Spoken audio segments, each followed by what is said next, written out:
প্রিয় ছাত্রছাত্রীরা, সোমনাথ একাডেমিতে তোমাদের সবাইকে স্বাগত। উচ্চ মাধ্যমিক 2025 আজ তোমাদের পরীক্ষা ছিল। এই পরীক্ষার ইতিহাসের প্রশ্নপত্র এবং তার এমসিকিউ এবং এসএকিউ এর উত্তর নিয়ে আলোচনা করব এবং আমাদের নোট এবং সাজেশন থেকে কত নম্বর কমন এসেছে, তো আমাদের নোটের পেজ নাম্বার, কোশ্চেন নাম্বার, সাজেশনের কত নাম্বার প্রশ্ন সম্পূর্ণ পাশে আমি লিখিয়ে তোমাদের প্রমাণ সহ দেখিয়ে দেবো। যারা লাস্টের দিকে নোট নিয়েছিলে তারা হয়তো পড়াশোনা ঠিকমতো করোনি, তাই অনেকে বলতেই পারো স্যার কমন আসেনি, তাই তোমাদের জন্য কিন্তু অবশ্যই তোমরা মিলিয়ে নাও। আমি তাও বলি, আজকে যে ইতিহাস পরীক্ষা প্রশ্ন খুব টাফ হয়নি, কিন্তু কিছু প্রশ্ন আমাদের নোটে ছিল না, তার জন্য টোটাল আমি 72 নাম্বার, 80-র মধ্যে 72 কিন্তু কমন এসেছে। যেখানে 9 নম্বরে 4টে লিখতে হয়, 4 নম্বরে 9টা লিখতে হয়, দেখো সেখানে আমাদের 7টা কমন এসছে, আমি দেখাবো তোমাদের প্রমাণ সহ। আর যেখানে 4টে লিখতে দিয়েছে তোমাদের, সেখানে 4টি কিন্তু কমন এসছে। এটা ঠিকই আছে, তো এখানে দুটো প্রশ্ন কিন্তু মিস্টেক রয়েছে। তো চলো আমি তোমাদেরকে দেখিয়ে দিই। চলো প্রথমে আমরা শর্ট প্রশ্নগুলো দেখে নিই। দেখো, একের দাগের যে প্রশ্ন, অর্থশাস্ত্র গ্রন্থটির রচয়িতাকে, এটা তোমরা প্রত্যেকে ঠিক করেছো, এটা অপশান বি হবে, কৌটিল্য। 2 নম্বরের প্রশ্ন দেখে নাও, কনিষ্কের রাজধানী ছিল, উত্তর হচ্ছে অপশান এ করবে, এটা পেশোয়া বা পুরুষপুর। চলো নেক্সট প্রশ্ন দেখে নাও। 3 নম্বরের প্রশ্ন কি বলেছে দেখো, সমুদ্রগুপ্তের সভাকবি ছিলেন, সবাই জানো, অপশান বি করবে, এটা হরিসেন। 4 দাগের প্রশ্ন, দিল্লি সুলতানি সাম্রাজ্যের শেষ সুলতান ছিলেন, এটা অপশান ডি করবে, ইব্রাহিম লোদি। 5 দাগের প্রশ্ন, প্রথম পানিপথের যুদ্ধ হয়েছিল, অপশান এ করবে 1526 খ্রিস্টাব্দে। নেক্সট আসছে আমাদের 6 দাগের প্রশ্ন। 6 দাগের প্রশ্ন কি বলেছে, আর্য সমাজের প্রতিষ্ঠা করেন, আর্য সমাজের প্রতিষ্ঠা করেন, এটা হচ্ছে অপশান সি দয়ানন্দ সরস্বতী। 7 দাগের প্রশ্ন, এশিয়াটিক সোসাইটির প্রতিষ্ঠাতা ছিলেন, এটা হচ্ছে অপশান ডি হবে, উইলিয়াম জোন্স। 8 দাগের প্রশ্ন দেখে নাও, ফরাসি বিপ্লবের সময় ফ্রান্সের রাজা ছিলেন, অপশান ডি করবে, এটা সোরস লুই।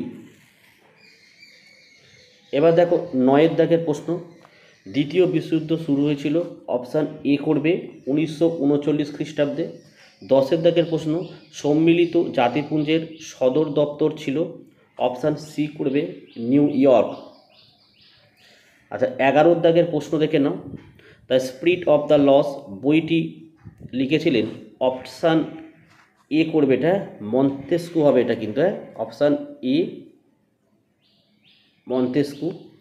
12 দেখে নাও, ন্যাটো গঠিত হয়, অপশান সি 1949 খ্রিস্টাব্দে। ওকে, চলো এবার দেখো 2 নম্বরের যে প্রশ্নগুলো কমন এসছে সেই উত্তরগুলো আমি তোমাদের বলি।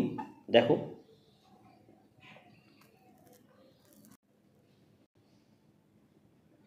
একের থেকে প্রশ্ন দেখো, অপশান এ, তরাইনের প্রথম যুদ্ধ কবে কাদের মধ্যে সংঘটিত হয়েছিল?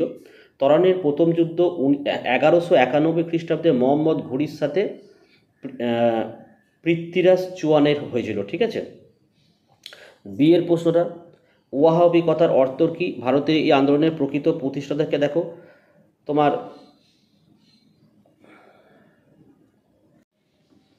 ওয়াহাবি কথার অর্থ কি, এই উত্তরটুকুই আমাদের নোটের মধ্যে ছিল।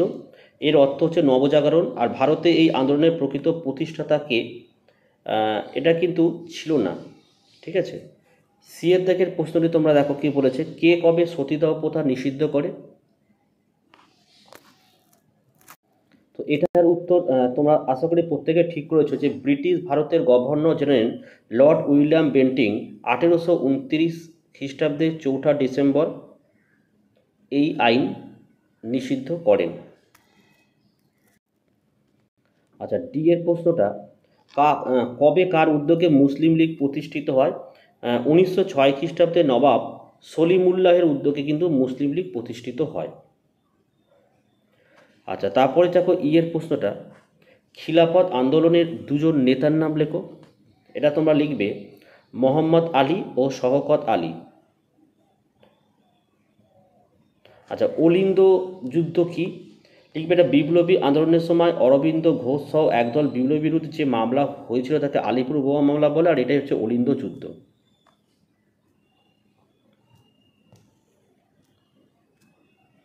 চলে আসো আমাদের জি এর প্রশ্নটা, কে কবে ফরওয়ার্ড ব্লক দল গঠন করে? সুভাষচন্দ্র বসু 1939 খ্রিস্টাব্দে ফরওয়ার্ড ব্লক দল গঠন করে। কবে কোথায় নৌবিদ্রোহ শুরু হয়? এটা বড় প্রশ্নের মধ্যেই তোমরা পেয়ে যাচ্ছ, ঠিক আছে। ইতালির ঐক্য আন্দোলনের দুজন নেতার নাম লেখো। ইতালির ঐক্য আন্দোলন, এই উত্তরটি আমাদের নোটে ছিল না। কে কত খ্রিস্টাব্দে ভূমিদাস প্রথার উচ্ছেদ করেন? এটাও কিন্তু ছিল না, অ্যাকচুয়ালি তোমাদের ছটা দরকার, ছটা কিন্তু হয়ে গেছে, ঠিক আছে। আচ্ছা, এবারে আমরা বড় প্রশ্ন চলে আসো। দেখো টিকা লেখো ষোড়শ মহাজন পদ। এটা দেখো আমাদের যে সাজেশন তোমাদেরকে আমরা দিয়েছি, সেই সাজেশানের 17 নাম কোশ্চেনের টিকা 2 নম্বর তোমরা দেখে নাও, ঠিক আছে। ষোড়শ মহাজন পদ আমাদের সাজেশানের 17 নম্বর কোশ্চেন, টিকা 2 নম্বরে কিন্তু এই ষোড়শ মহাজন আমাদের ছিল, ঠিক আছে, মিলিয়ে নাও। হর্ষবর্ধনের কৃতিত্ব, ঠিক আছে, এটা তোমরা কোথায় পাবে? প্রত্যেকে লিখে নাও। আমাদের যে মেন নোট তার পেজ 40, কোশ্চেন নাম্বার 2, ঠিক আছে। যে মেন নোটটা তোমরা নিয়েছিলে তার 40 পেজ, কোশ্চেন নাম্বার 2 এর উত্তর পেয়ে যাবে। চলো নেক্সট হচ্ছে আমাদের, তাহলে সিএকটাও কিন্তু কমন এসছে। সুলতান আলাউদ্দিন খলজির রাজ্য জয় নীতি আলোচনা করো। আচ্ছা, এটা তোমরা পেয়ে যাচ্ছ শর্ট নোট, তোমাদের যে আমরা শর্ট নোট দিয়েছিলাম লাস্ট মিনিটে, সেখানে পেজ 12, কোশ্চেন নাম্বার 2 এ পাবে, ঠিক আছে। আচ্ছা, ডি এর প্রশ্নটা কমনই রয়েছে। ডি এর প্রশ্নটা আমাদের যে মেন নোট আছে সেই নোটের পেজ 43, কোশ্চেন নাম্বার 7 এ পাবে, ওকে। আচ্ছা, ই সিপাই বিদ্রোহের প্রত্যক্ষ কারণ কি? দেখো এই প্রশ্নটিও কমন, আমাদের যে মেন নোট তার পেজ 46, কোশ্চেন নাম্বার 7 এ পাবে এর উত্তর। আচ্ছা, A B C D E F, দেখো এফের প্রশ্নটি কিন্তু কমন রয়েছে। দেখো আমাদের যে সাজেশান আছে সেই সাজেশানের 17 নাম্বার যে প্রশ্ন তার টিকা নাম্বার 5-এ কিন্তু এই উত্তর তোমরা পেয়ে যাচ্ছ, ওকে। আচ্ছা, হয়ে গেল। বঙ্গভঙ্গের উদ্দেশ্য কী ছিল?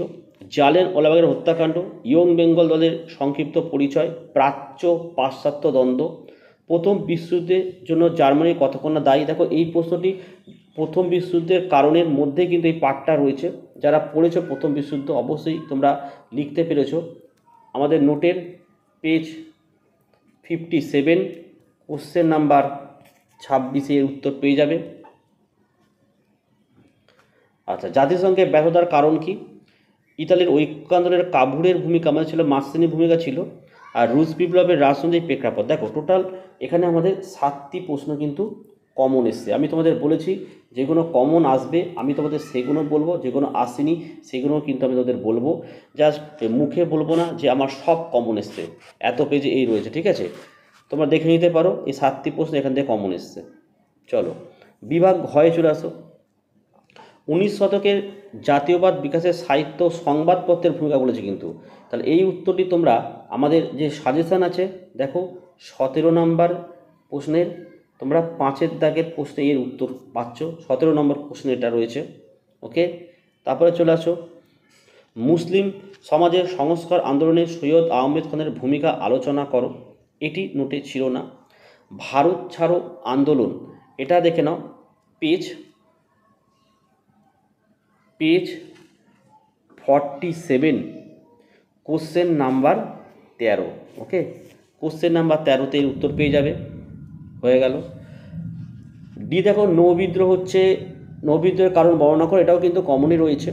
দেখো, এটা হচ্ছে আমাদের শর্ট নোটের, ভালো করে দেখে নাও কিন্তু, শর্ট নোটের দেখো কোশ্চেন নাম্বার 11, আর পেজ যদি বলো শর্ট নোটের 10। সম্পূর্ণ আমি লিখে দিয়েছি, তোমার সব মিলিয়ে নাও। চলো, ইয়ের প্রশ্ন দেখো, 1919 খ্রিস্টাব্দের ভার্সাই সন্ধির শর্তগুলো লেখো। দেখো এর উত্তর তোমরা পাবে, দেখো short note page 10, question number 11 উত্তর পাবে। ওকে, আচ্ছা, দ্বিতীয় বিশ্বযুদ্ধের কারণ আমাদের কিন্তু ছিল না। ওকে, তো এখানে দেখো 4টি প্রশ্ন লিখতে বলেছে, তোমরা 4টি কিন্তু কমন পেয়েছো। ঠিক আছে, যেখানে 9টা বলেছো সেখানে 7টা কমন পেয়েছো, 2টো প্রশ্ন তোমরা কমন পাওনি। ঠিক আছে, টোটাল আর 1 আর 2 মোটামুটি প্রায় কমন আছে, টোটাল কিন্তু 72 নম্বর তোমরা কিন্তু কমন পেয়েছো। আমি প্রমাণ সহ দেখিয়ে দিলাম, প্রত্যেকটা সাবজেক্টে আমি এইভাবে দেখাবো। ঠিক আছে, যারা যারা পরবর্তী পরীক্ষা ভালো রেজাল্ট করতে চাও, সোমনাথ একাডেমি থেকে অধ্যায়ভিত্তিক লাস্ট মিনিটের নোট এবং সাজেশন স্বল্প মূল্যে সংগ্রহ করতে পারো নিচের হোয়াটসঅ্যাপ নাম্বারে যোগাযোগ করে। তো আজকের ভিডিওটি আমি এখানে শেষ করলাম। তোমরা প্রত্যেকে ভালো থেকো এবং সুস্থ থেকো।